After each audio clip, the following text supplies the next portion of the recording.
ආයුබෝවන් හැමෝටම create Lanka YouTube channel එකට ආදරෙන් පිළිගන්නවා. පොඩ්ඩක් හිතන්න අසුරක වේගෙන්. ඒ කියන්නේ තප්පරයකටත් අඩු කාලයකදී කිලෝමීටරයකට වඩා දුරක් ගමන් කළ හැකි මිසයිලයක් ගැන. අපි මේ කතා කරන්නේ හයිපර්සොනික් තාක්ෂණය ගැනයි.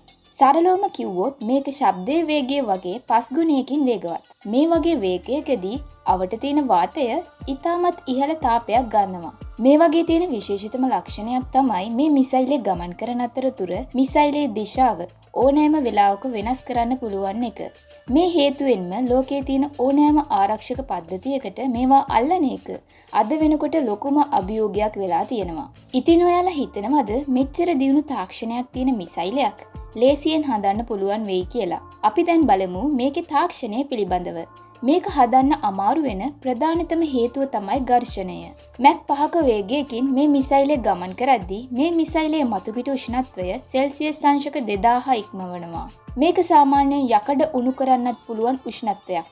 ඉතින් මෙන්න මේ හේතුව නිසාම විද්‍යාඥයෝ මේකට භාවිතා කරන්නේ high entropy carbons වැනි විශේෂ මැටීරියල්ස්. මේවාට සෙල්සියස් අංශක 3600ක රස්නයක් වුණත් දරා ගන්න පුළුවන්. ඒ විතරක් නෙවෙයි. මේ අධික රස්නය නිසා මිසයිලේ වටේ ප්ලාස්මා තට්ටුවක් හැදෙනවා. මේ ප්ලාස්මා තට්ටුව නිසා GPS හෝ රේඩාර් තරංග මිසයිලේට ඇතුල් වෙන්නේ නැහැ. ඒ කියන්නේ හරියටම කිව්වොත් මේ මිසයිලේ ගමන් කරන්නේ සම්පූර්ණයෙන්ම බාහිර ලෝකයෙන් විසන්දි වෙලා Tamanගේම AI තාක්ෂණයක් පාවිච්චි කරලයි. අපි දැන් බලමු මේකේ එන්ජින් එක කොයි වගේද කියලා. මේ වගේ වේගයක් ගන්න සාමාන්‍ය ජෙට් එන්ජිමක් පාවිච්චි කරන්න බෑ. ඒකට පාවිච්චි කරන්නේ ස්ක්‍රැම් ජෙට් එන්ජින් එකක්. මේ එන්ජින් එකේ කරකැවෙන කොටස් කිසිවක් නැහැ. ඒ වෙනුවට මිසයිලේ වේගය පාවිච්චි කරලා වාතයේ ඉහළ පීඩනයක් යටතේ දහනය කරනවා. අතීතයේ මේ එන්ජින් හදන්න මාස ගණනාවක් ගියා. හැබැයි 2026 වෙනකොට මේ එන්ජින් 3D printing තාක්ෂණයෙන් දවස් කිහිපයකින් නිර්මාණය කරනවා. මේ තාක්ෂණය ලෝකයේ යුද්ධ තාක්ෂණයේ විශාල හැරවුම් ලක්ෂයක්. මේ හයිපර්සොනික් මිසයිලයකට එරෙහිව සටන් කරන්න තියෙන කාලය ඉතාමත් අඩුයි. සාමාන්‍ය මිසයිලයක් එනකොට රේඩාර් එකට ඒක කලින්ම පේනවා. හැබැයි හයිපර්සොනික් මිසයිලයක් පොළොවට ගොඩක් සමීපව සහ ඉතා වේගයකින් එන නිසා රේඩාර් එකට ඒක පෙනෙනකොට ඉලක්කයට වදින්න තියෙන්නේ තප්පර 60කටත් අඩු කාලයක්.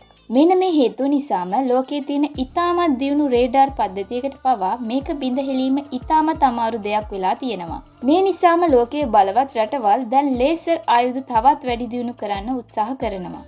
ඉතින් මේ විදිහට මේ හයිපර්සොනික් යුගය ආරම්භ වෙද්දී වර්තමානයේ වෙනකොට මේක ඉතාමත් භයානක තත්ත්වයක් අරගෙන තියෙනවා. ඉරානය විසින් නිපදවලා තියෙන ෆට්ටා කියලා කියන්නේ ලෝකයේම අවධානය දිනාගත් සුවිශේෂී අධිවේගී මිසයිල පද්ධතියක්. විශේෂයෙන්ම මේක හයිපර්සොනික් තාක්ෂණයෙන් යුක්ත වීම නිසා ආරක්ෂක ක්ෂේත්‍රයේ දැඩි කතා බහකට ලක් වෙලා තියෙනවා. අපි බලමු මොකද්ද මේ ෆට්ටා 1 මිසයිලය කියලා. මේකේ තියෙන සුවිශේෂීම දෙයක් තමයි මේකේ තියෙන අධික වේගය. පොඩ්ඩක් හිතලා බලන්න මේකට ශබ්දයේ වේගය වගේ 13ත් 15ත් අතර ගුණයක වේගයකින් යන්න පුළුවන්. ඒ වගේම තමයි දුර කිලෝමීටර් 1400ක විතර දුරකින් තියෙන ඉලක්කයකට උනත් මේකෙන් ගහන්න පුළුවන්. ෆට්ටා 2 තමයි මේකේ දෙවැනි පරම්පරාව. 2023 නොවැම්බර් මාසයේදී තමයි මේ මිසයිලය එළියට ආවේ. මේකේ තාක්ෂණය පළවෙනි පරම්පරාවටත් වඩා වැඩි. මේකේ විශේෂත්වය තමයි හයිපර්සොනික් ග්ලයිඩ් වෙහිකල් කියන තාක්ෂණය. ඒ කියන්නේ මිසයිලය ඉලක්කය කරා යන්නේ නිකම්ම වැටෙනවා වගේ නෙවෙයි. වායුගෝලයේ ඇතුලේ ලිස්සලා යනවා වගේ. පොඩ්ඩක් හිතන්න Tamanගේම මග වෙනස් කරගනිමින් වායුගෝලය තුල සර්පයෙක් වගේ ගමන් කරන මිසයිලයක් පිළිබඳව.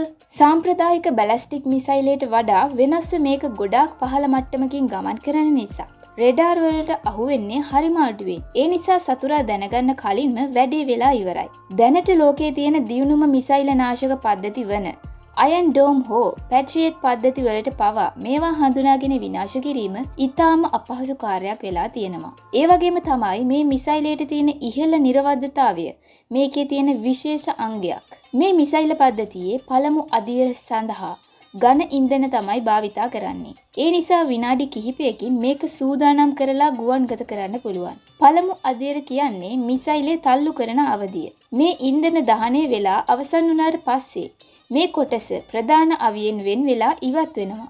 මේ මිසයිලේ දෙවන අදියර සඳහා භාවිතා කරන්නේ දියර ඉන්ධනයි. ඒ කියන්නේ මිසයිලේ වායුගෝලයට දියත් කරන අදියර. වේගය කියන්නේ හැමදාමත් ලෝකේ වෙනස් කරපු දෙයක්. අශ්වයාගේ සිට ජෙට් යානය දක්වා අපි ගොඩක් දුරක් ආවා. හැබැයි හයිපර්සොනික් කියන්නේ ඊටත් එහා ගිය දෙයක්. මිනිසුන් විසින් හදලා තියෙනවා අපිට හිතා ගන්නවත් බැරි වේගයෙන් යන, ඒ වගේම හිතා ගන්නවත් බැරි බලයක් තියෙන යන්ත්‍ර. දැන් අපිට තියෙන ප්‍රශ්නය මේවා හදන එක නෙවෙයි. මේ තරම් වේගවත් ලෝකයක අපි කොහොමද ආරක්ෂිතව ඉන්නේ කියන එකයි. මේ වගේ වැදගත් විද්‍යාත්මක වීඩියෝ එකකින් නැවතත් හමු වෙමු. ඔබට සුබ දවසක්.